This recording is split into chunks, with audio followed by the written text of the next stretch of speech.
Perkenalkan, nama kakak Nurul. Saya di sini akan menemani kalian semua belajar tentang struktur atom dan sistem periodic unsur.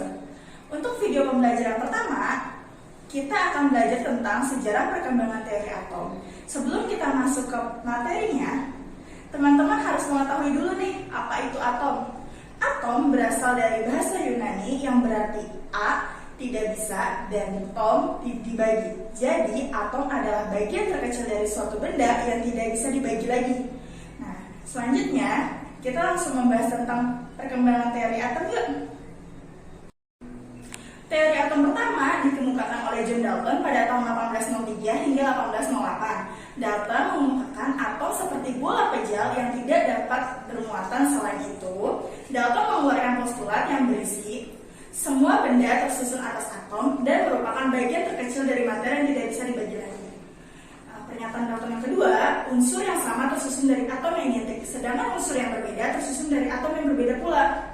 Lalu pernyataan Dalton yang ketiga, atom-atom bergabung dan membentuk senyawa dengan perbandingan bilangan bulat dan sederhana. Nah, terakhir Dalton menyatakan atom tidak dapat dimusnahkan ataupun diciptakan.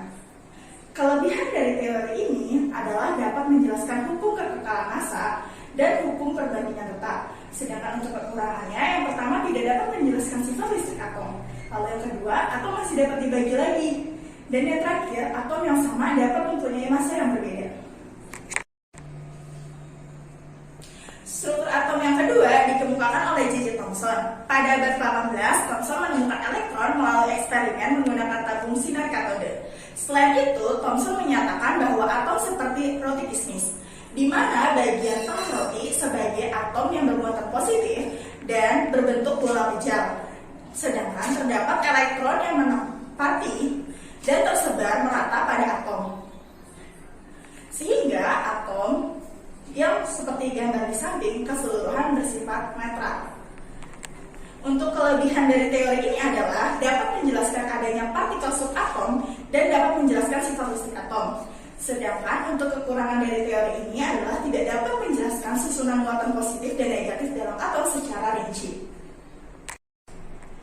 Teori atom yang ketiga dikemukakan oleh Ernest Rutherford pada tahun 1911. Rutherford menyatakan bahwa atom seperti tata surya, seperti planet mengelilingi matahari. Rutherford juga menyatakan bahwa atom adalah bola berongga yang tersusun dari inti atom dan elektron yang mengelilinginya. Inti atom bermuatan positif dan elektron yang bermuatan negatif, dan massa atom terpusat pada inti atom. Kelebihan dari teori ini adalah dapat menjelaskan keberadaan inti atom sebagai pusat massa atom. Sedangkan untuk kekurangannya adalah Rutherford tidak dapat menjelaskan mengapa elektron tidak jatuh ke inti atom.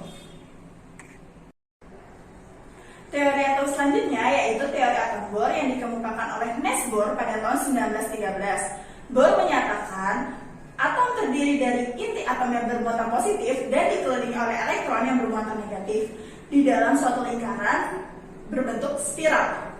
Elektron bisa berpindah dari suatu lintasan ke lintasan yang lain dengan menyerap atau memancarkan energi, sehingga energi elektron itu tidak akan berkurang.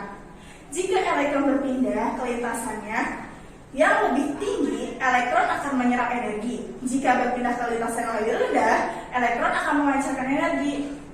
Lalu, kedudukan elektron-elektron pada tingkat energi tertentu yang disebut dengan kulit-kulit elektron. Kelebihan dari teori ini dapat menjelaskan kelemahan atom Rutherford sebelumnya, dan untuk kekurangan dari teori ini yaitu model atom Bohr tidak dapat menjelaskan efek Zeeman.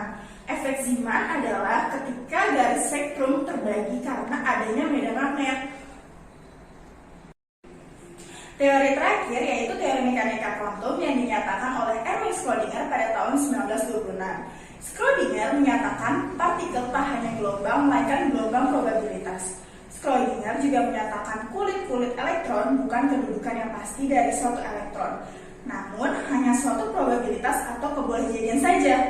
Lalu, awan elektron di sekitar inti menunjukkan tempat kebolehjadian ditemukannya elektron yang disebut orbital, di mana orbital menggambarkan tingkat energi elektron.